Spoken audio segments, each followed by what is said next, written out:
o back, é o bass, é a tora, é a erva, é o chá, é do bom do boldinho.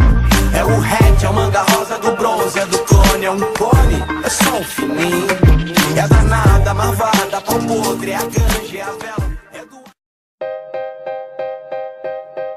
Se ficar melhor que o Rap 2000, deixa um comentário aí falando.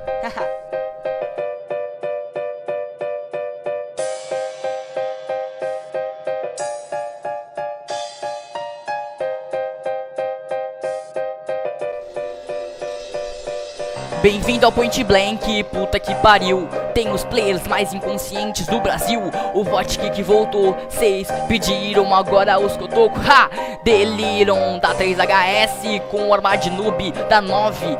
Que esse cara é a input, que o player é bom porque é seu adversário, mas defende o hack porque tá do seu lado. Se ele tivesse contra você estaria chorando no chat. Pô, porque vocês não quicam um hack? Entra o coronel, faz 10/6. Criam votação, ele é quicado mais uma vez. Vem um recruta, um tiro, um HS, mas na hora de apertar 9 eles esquecem, faz panelinha pra quicar. O cara tá de 120, pô, assim não dá.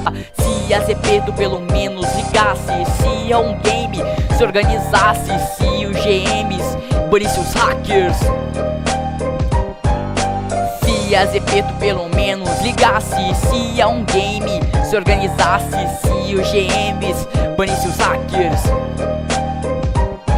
Admita, você não é o melhor do BB. Tem muita gente na frente de você, tem muita gente na minha frente. Eu não quico por ser conveniente. Forte kick é um tapa-buraco que é mal usado pelos fracos. Um game saiba disso, não adianta colocar de volta isso em um jogo cheio de imaturos. É pedir pro game não ter futuro. Os outros jogos só estão evoluindo enquanto o Point Blank está decaindo. 2011, época de ouro, quando o Point Blank era considerado um jogo. Agora está tudo desmoronando. Os poucos hackers se tornaram um bando.